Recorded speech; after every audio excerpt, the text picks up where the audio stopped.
జగన్ ముందున్న ప్రశ్నే కాదు, జనం ముందున్న ప్రశ్న కూడా.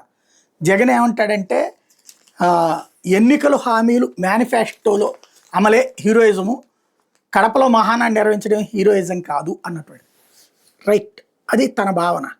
మరి నవరత్నాలు అన్నటువంటిది హామీ ఇచ్చాడు, తొలి ఏడాదే అన్నీ అమలు చేశాడు. తర్వాత 2 సంవత్సరాలు కరోనా టైంలో కూడా ఏ నవరత్నాన్ని ఆపేయలే, ఏ నిధులు ఆపేయలే. 2 సంవత్సరాలు సంక్షోభంలో ఉన్నప్పుడు కూడా. ఆ తర్వాత 2 ఏళ్ళు కూడా ఎప్పటికప్పుడు డబ్బులు ఇస్తానే వచ్చాడు. సంక్షేమం ఏనాడు ఆపలేదు జగన్మోహన్ రెడ్డి. ఓ రోజు అటు ఇటు అయింది తప్పించి. కానీ ఓట్లు ఎందుకు వేయలేదు జనం? ఎందుకని ఓడగొట్టారు జనం? పోనీ మౌలిక సదుపాయాలు కల్పించలేదా?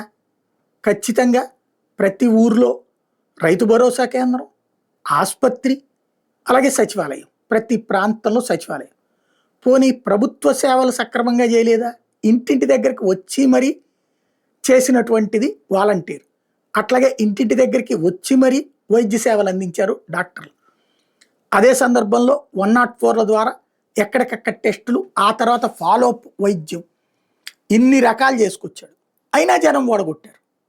మరి అట్లాంటప్పుడు ఈ ప్రభుత్వం చెయ్యాలని రూల్ ఎక్కడ ఉంటుంది?